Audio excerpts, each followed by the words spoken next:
ಇಡಿ notice ಜಾರಿ ಮಾಡಿದೆ 11 ಗಂಟೆಗೆ ಹಾಜರಾಗಬೇಕು ಅಂತೇಳಿ. ಸೊ ಹಾಗಾಗಿ ಇವತ್ತು ಸಮಯಕ್ಕೆ ಸರಿಯಾಗಿ ಹೋಗಬೇಕು ಅಂತೇಳಿ ಕೆಲವು ಮಾಹಿತಿಗಳನ್ನು ಕೇಳಿದರು. ನಮ್ಮ ವಕೀಲರ ಮುಖಾಂತರ ಆ ಮಾಹಿತಿಗಳನ್ನು ತೆಗೆದುಕೊಂಡು ನಾನು ಅವರ ಕಚೇರಿಗೆ ಭೇಟಿಯನ್ನು ಕೊಡ್ತಾ ಇದ್ದೇನೆ. 11 ಗಂಟೆಗೆ ವಿಚಾರಣೆಗೆ ಹಾಜರಾಗ್ತಾ ಇದ್ದೇನೆ.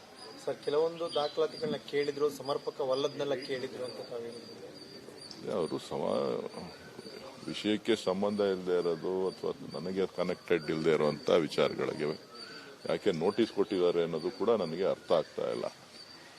ಯಾರೋ ಮೌಖಿಕವಾಗಿ ನನಗೆ ಸಹೋದರಿ ಅಂತ ಹೇಳಿ ಬೇರೆಯವರಿಗೆ ಮೋಸ ಮಾಡಿರೋದ್ರ ಬಗ್ಗೆ ನಾನೇನೇ ಪೊಲೀಸ್ ಕಮಿಷನರ್ಗೆ ದೂರು ಕೂಡ ಸಲ್ಲಿಕೆ ಮಾಡಿದ್ದೆ. ಅವ್ರು ಮಾಡಿರುವಂತ ವಂಚನೆ ಪ್ರಕರಣಕ್ಕೂ ನನಗೂ ಯಾವುದೇ ವಿಧವಾದಂತ ಸಂಬಂಧ ಆಗಲಿ ಅಥವಾ ಯಾವುದೇ ವಿಚಾರ ಇಲ್ಲ. ಸೊ ಹಾಗಾಗಿ ಇವರು ಯಾತಕ್ಕೆ ಕೊಟ್ಟಿದ್ದಾರೆ ಏನು ಅಂತ ಹೇಳಿ ಅಲ್ಲಿ ಹೋದ ಮೇಲೆ ಗೊತ್ತಾಗುತ್ತೆ. ವಿಚಾರಣೆಗೆ ಹಾಜರಾಗ್ತಾ ಇದ್ದೇನೆ. ವಿಚಾರಣೆಗೆ ಸಂಪೂರ್ಣವಾದಂತ ಸಹಕಾರವನ್ನ ಕೊಡ್ತೇನೆ. ನಿಮಗಿದು ಪೊಲಿಟಿಕಲ್ ಅನ್ಸುತ್ತಾ ಸರ್? ಇಡೀ ರಾಜಕೀಯ ಅದು ಹೋದ ಮೇಲೆ ಗೊತ್ತಾಗುತ್ತೆ. ಅವರ ಪ್ರಶ್ನೆಗಳು ಯಾವ ಹಾದಿನಲ್ಲಿ ಇರ್ತದೆ ಅನ್ನೋದ್ರ ಮೇಲೆ ಯಾವ ವಿಚಾರಣೆಗೆ ಏನು ಇದಕ್ಕೂ ಸಂಬಂಧ ಇದೆಯಾ ಇಲ್ವಾ ಅಂತ ಹೇಳಿ ನಮಗೂ ಕೂಡ ಗೊತ್ತಾಗುತ್ತೆ. ನಮ್ಮ ವಕೀಲರು ಕೂಡ ಇರೋದ್ರಿಂದ ಯಾವುದು ಸಂಬಂಧ ಇದೆ, ಯಾವುದಕ್ಕೆ ಅಸಂಬದ್ಧವಾಗಿದೆ ಅನ್ನೋದನ್ನು ಕೂಡ ಚರ್ಚೆ ಮುಂದಿನ ಸಂದರ್ಭದಲ್ಲಿ ಮಾಡಬೇಕಾಗ್ತದೆ. ಮಾಡಬೇಕಾಗಿರೋದು ಫೈನಾನ್ಷಿಯಲ್ ಟ್ರಾನ್ಸಾಕ್ಷನ್ಸ್ ಮೇಲೆ ನಾವು ತಮ್ಮ ಹೆಸರು ಹೇಳಿ ಅವರು ವಂಚನೆ ಮಾಡಿರೋದು ಅನ್ನೋದು ಬಿಟ್ಟರೆ ಫೈನಾನ್ಷಿಯಲ್ ಟ್ರಾನ್ಸಾಕ್ಷನ್ಸ್ ಏನಿದೆ ಸರ್? ನನಗಾಗ್ಲಿ ಆ ಎಮ್ಮನಿಗಾಗ್ಲಿ ಯಾವುದೇ ವಿಧವಾದಂತ ಫೈನಾನ್ಷಿಯಲ್ ಟ್ರಾನ್ಸಾಕ್ಷನ್ಸ್ ಆಗಲಿ ಬೇರೆ ಏನೂ ಇಲ್ಲ. ನಾನಾಗಲೇ ಮಾಹಿತಿ ತಮ್ಮೆಲ್ಲರಿಗೂ ಕೂಡ ನೀಡಿದ್ದೇನೆ. ನಾನು ಕಾರ್ಯಕ್ರಮಕ್ಕೆ ಏನು ಭೇಟಿ ಕೊಟ್ಟಿದ್ದೆ ಆ 2 ಕಾರ್ಯಕ್ರಮಗಳನ್ನು ಹೊರತಾಗಿ ಬೇರೆ ಯಾವುದೇ ವಿಚಾರಗಳು ನನ್ನ ಮುಂದೆ ಇಲ್ಲ. ಅವರು ನನ್ನನ್ನು 3-4 ಬಾರಿ ನನ್ನ ಕಚೇರಿಗೆ, ಗೃಹ ಕಚೇರಿನಲ್ಲಿ ಭೇಟಿ ಮಾಡಿದ್ದಾರೆ. ಭೇಟಿ ಮಾಡಿ ಕೆಲವಾರು ವಿಚಾರಗಳನ್ನು ಚರ್ಚೆ ಮಾಡಿದ್ದಾರೆ. ಬಟ್ ನನಗೂ ಅದಕ್ಕೂ ಸಂಬಂಧ ಇಲ್ಲದೆ ಇರುವಂಥದ್ದು ವಿಚಾರ. ಅವತ್ತು ನನ್ನ ಕ್ಷೇತ್ರದಲ್ಲಿ ಇದ್ರು ಅನ್ನೋ ಕಾರಣಕ್ಕೋಸ್ಕರ ನಾನು ಅವರಿಗೆ ಭೇಟಿ ಮಾಡಿದ್ದೇನೆ, ಕಾರ್ಯಕ್ರಮಕ್ಕೆ ಹೋಗಿದ್ದೇನೆ ಹೊರತು ಬೇರೆ ಏನೂ ಇಲ್ಲ. ಎಲ್ಲ ವಿಚಾರಗಳನ್ನ ಏನು ಅಧಿಕಾರಿಗಳು ಕೇಳ್ತಾರೆ ಆ ಅಧಿಕಾರಿಗಳಿಗೆ ಸೂಕ್ತ ಮಾಹಿತಿಯನ್ನ ಕೊಡ್ತೇನೆ. ಅದನ್ನ ನಾನು ಮಾಧ್ಯಮಗಳಲ್ಲಿ, ಸೋಷಿಯಲ್ ಮೀಡಿಯಾದಲ್ಲಿ ಕೇಳಿದ್ದೇನೆ. ಯಾರೋ ಒಬ್ರು ಹಿನ್ನೆಲೆ ಏನು ವಾಯ್ಸ್ ಡಬ್ಬಿಂಗ್ ಮಾಡ್ತಕ್ಕಂಥವ್ರು ನನ್ನ ಧ್ವನಿಯನ್ನ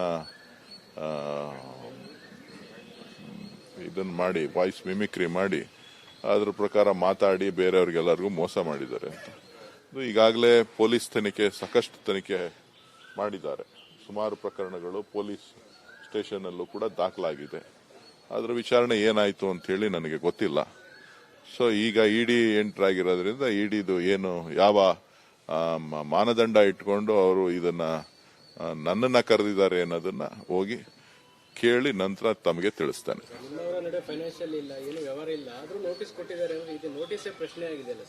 ನೋಟಿಸೇ ಪ್ರಶ್ನೆ ಏನಾಗಿದೆ, ಸುಪ್ರೀಂ ಕೋರ್ಟೇ ಅನೇಕ ಬಾರಿ, ಸುಪ್ರೀಂ ಕೋರ್ಟ್ ಮತ್ತು ಹೈಕೋರ್ಟ್ ಇಡಿ ಎಲ್ಲೆ ಮೀರಿ ನಡೀತಾ ಇದೆ ಅಂತಕ್ಕಂಥದ್ದು ಅನೇಕ ಬಾರಿ ಹೇಳಿದ್ದಾರೆ. ಆದಾಗ್ಯೂ ಎಚ್ಚೆತ್ತುಕೊಳ್ಳಿಲ್ಲ ಅಂದ್ರೆ ಪ್ರಜಾಪ್ರಭುತ್ವ ವ್ಯವಸ್ಥೆಗೆ ಧಕ್ಕೆ ಬರ್ತಾ ಇದೆ ಅಂತಕ್ಕಂಥದ್ದು ಒಂದು ಅರ್ಥ. ಸೊ ಅವರ ವ್ಯಾಪ್ತಿಯನ್ನ ಹೊರತುಪಡಿಸಿ ಅವರು ಪ್ರಕರಣಗಳನ್ನು ದಾಖಲು ಮಾಡಿಕೊಳ್ತಕ್ಕಂಥದ್ದು, ಎಂಟ್ರಿ ಮಾಡ್ತಕ್ಕಂಥದ್ದು, ಜೊತೆಗೆ ಎಲ್ಲೋ ಒಂದು ಕಡೆ ಸರ್ಕಾರದ ಕೈಬೊಂಬೆಯಾಗಿ ಕೆಲಸ ಮಾಡ್ತಕ್ಕಂಥದ್ದು ಕಾಣಿಸ್ತದೆ. ಸೊ ನೋಡೋಣ ಏನ್ ಮಾಡ್ತಾರೆ ಅಂತೇಳಿ. ಇಡಿ ನೋಟಿಸ್ ಜಾರಿ ಮಾಡಿದೆ 11 ಗಂಟೆಗೆ ಹಾಜರಾಗಬೇಕು ಅಂತೇಳಿ. ಸೊ ಹಾಗಾಗಿ ಇವತ್ತು ಸಮಯಕ್ಕೆ ಸರಿಯಾಗಿ ಹೋಗಬೇಕು ಅಂತೇಳಿ ಕೆಲವು ಮಾಹಿತಿಗಳನ್ನು ಕೇಳಿದರು. ನಮ್ಮ ವಕೀಲರ ಮುಖಾಂತರ ಆ ಮಾಹಿತಿಗಳನ್ನು ತೆಗೆದುಕೊಂಡು ನಾನು ಅವರ ಕಚೇರಿಗೆ ಭೇಟಿಯನ್ನು ಕೊಡ್ತಾ ಇದ್ದೇನೆ. 11 ಗಂಟೆಗೆ ವಿಚಾರಣೆಗೆ ಹಾಜರಾಗ್ತಾ ಇದ್ದೇನೆ. ಸರ್, ಕೆಲವೊಂದು ದಾಖಲಾತಿಗಳನ್ನ ಕೇಳಿದ್ರು, ಸಮರ್ಪಕವಲ್ಲದನ್ನೆಲ್ಲ ಕೇಳಿದ್ರು ಅಂತ ಅವರು ವಿಷಯಕ್ಕೆ ಸಂಬಂಧ ಇಲ್ಲದೆ ಇರೋದು ಅಥವಾ ನನಗೆ ಕನೆಕ್ಟೆಡ್ ಇಲ್ಲದೆ ಇರುವಂತ ವಿಚಾರಗಳಿಗೆ ಯಾಕೆ ನೋಟಿಸ್ ಕೊಟ್ಟಿದ್ದಾರೆ ಅನ್ನೋದು ಕೂಡ ನನಗೆ ಅರ್ಥ ಆಗ್ತಾ ಇಲ್ಲ. ಯಾರೋ ಮೌಖಿಕವಾಗಿ ನನಗೆ ಸಹೋದರಿ ಅಂತ ಹೇಳಿ ಬೇರೆಯವರಿಗೆ ಮೋಸ ಮಾಡಿರೋದ್ರ ಬಗ್ಗೆ ನಾನೇನೇ ಪೊಲೀಸ್ ಕಮಿಷನರ್ಗೆ ದೂರು ಕೂಡ ಸಲ್ಲಿಕೆ ಮಾಡಿದ್ದೆ.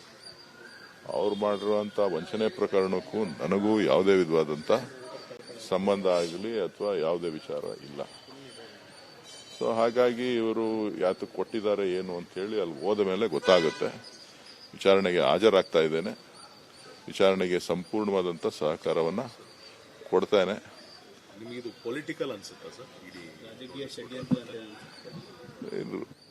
ಅದು ಹೋದ ಮೇಲೆ ಗೊತ್ತಾಗುತ್ತೆ. ಅವರ ಪ್ರಶ್ನೆಗಳು ಯಾವ ಹಾದಿನಲ್ಲಿ ಇರ್ತದೆ ಅನ್ನೋದ್ರ ಮೇಲೆ ಯಾವ ವಿಚಾರಣೆಗೆ ಏನು ಇದಕ್ಕೂ ಸಂಬಂಧ ಇದೆಯಾ ಇಲ್ವಾ ಅಂತ ಹೇಳಿ ನಮಗೂ ಕೂಡ ಗೊತ್ತಾಗುತ್ತೆ. ನಮ್ಮ ವಕೀಲರು ಕೂಡ ಇರೋದ್ರಿಂದ ಯಾವುದು ಸಂಬಂಧ ಇದೆ, ಯಾವುದಕ್ಕೆ ಅಸಂಬದ್ಧವಾಗಿದೆ ಅನ್ನೋದನ್ನು ಕೂಡ ಚರ್ಚೆ ಮುಂದಿನ ಸಂದರ್ಭದಲ್ಲಿ ಮಾಡಬೇಕಾಗ್ತದೆ. ಇಡಿ ಮಾಡಬೇಕಾಗಿರೋದು ಫೈನಾನ್ಷಿಯಲ್ ಟ್ರಾನ್ಸಾಕ್ಷನ್ಸ್ ಮೇಲೆ. ನಾವು ತಮ್ಮ ಹೆಸರು ಹೇಳಿ ಅವರು ವಂಚನೆ ಮಾಡಿರೋದು ಅನ್ನೋದು ಬಿಟ್ರೆ ಫೈನಾನ್ಷಿಯಲ್ ಟ್ರಾನ್ಸಾಕ್ಷನ್ಸ್ ಏನಿದೆ ಸರ್? ನನಗಾಗ್ಲಿ ಆ ಎಮ್ಮನಿಗಾಗ್ಲಿ ಯಾವುದೇ ವಿಧವಾದಂತ ಫೈನಾನ್ಷಿಯಲ್ ಟ್ರಾನ್ಸಾಕ್ಷನ್ಸ್ ಆಗಲಿ ಬೇರೆ ಏನೂ ಇಲ್ಲ. ನಾನಾಗಲೇ ಮಾಹಿತಿ ತಮ್ಮೆಲ್ಲರಿಗೂ ಕೂಡ ನೀಡಿದ್ದೇನೆ.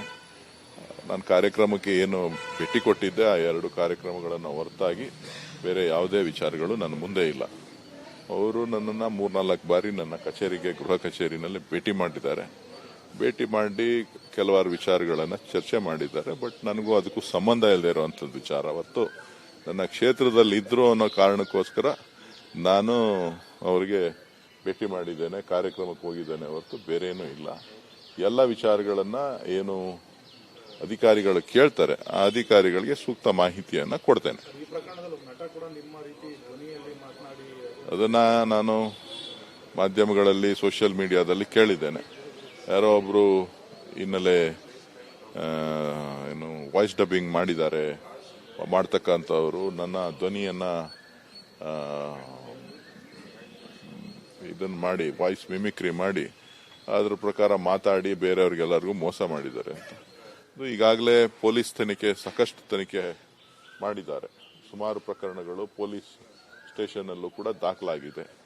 ಅದರ ವಿಚಾರಣೆ ಏನಾಯ್ತು ಅಂತ ಹೇಳಿ ನನಗೆ ಗೊತ್ತಿಲ್ಲ. ಸೊ ಈಗ ಇಡಿ ಎಂಟರ್ ಆಗಿರೋದ್ರಿಂದ ಇಡಿದು ಏನು ಯಾವ ಮಾನದಂಡ ಇಟ್ಕೊಂಡು ಅವರು ಇದನ್ನ ನನ್ನನ್ನ ಕರೆದಿದ್ದಾರೆ ಅನ್ನೋದನ್ನ ಹೋಗಿ ಕೇಳಿ ನಂತರ ತಮಗೆ ತಿಳಿಸ್ತೇನೆ. ಫೈನಾನ್ಷಿಯಲ್ ಇಲ್ಲ, ಏನು ವ್ಯವಹಾರ ಇಲ್ಲ, ಆದ್ರೂ ನೋಟಿಸ್ ಕೊಟ್ಟಿದ್ದಾರೆ. ಇದು ನೋಟಿಸೇ ಪ್ರಶ್ನೆ ಆಗಿದೆ ಅಲ್ಲ ಸರ್? ನೋಟಿಸೇ ಪ್ರಶ್ನೆ ಏನಾಗಿದೆ, ಸುಪ್ರೀಂ ಕೋರ್ಟೇ ಅನೇಕ ಬಾರಿ, ಸುಪ್ರೀಂ ಕೋರ್ಟ್ ಮತ್ತು ಹೈಕೋರ್ಟ್ ಇಡಿ ಎಲ್ಲೆ ಮೀರಿ ನಡೀತಾ ಇದೆ ಅಂತಕ್ಕಂಥದ್ದು ಅನೇಕ ಬಾರಿ ಹೇಳಿದ್ದಾರೆ. ಆದಾಗ್ಯೂ ಎಚ್ಚೆತ್ತುಕೊಳ್ಳಿಲ್ಲ ಅಂತ ಅಂದ್ರೆ ಪ್ರಜಾಪ್ರಭುತ್ವ ವ್ಯವಸ್ಥೆಗೆ ಧಕ್ಕೆ ಬರ್ತಾ ಇದೆ ಅಂತಕ್ಕಂಥದ್ದು ಒಂದು ಅರ್ಥ. ಸೊ ಅವರ ವ್ಯಾಪ್ತಿಯನ್ನ ಹೊರತುಪಡಿಸಿ ಅವರು ಪ್ರಕರಣಗಳನ್ನು ದಾಖಲು ಮಾಡಿಕೊಳ್ತಕ್ಕಂಥದ್ದು, ಎಂಟ್ರಿ ಮಾಡ್ತಕ್ಕಂಥದ್ದು, ಜೊತೆಗೆ ಎಲ್ಲೋ ಒಂದು ಕಡೆ ಸರ್ಕಾರದ ಕೈಬೊಂಬೆಯಾಗಿ ಕೆಲಸ ಮಾಡ್ತಕ್ಕಂಥದ್ದು ಕಾಣಿಸ್ತದೆ. ಸೊ ನೋಡೋಣ ಏನ್ ಮಾಡ್ತಾರೆ ಅಂತೇಳಿ.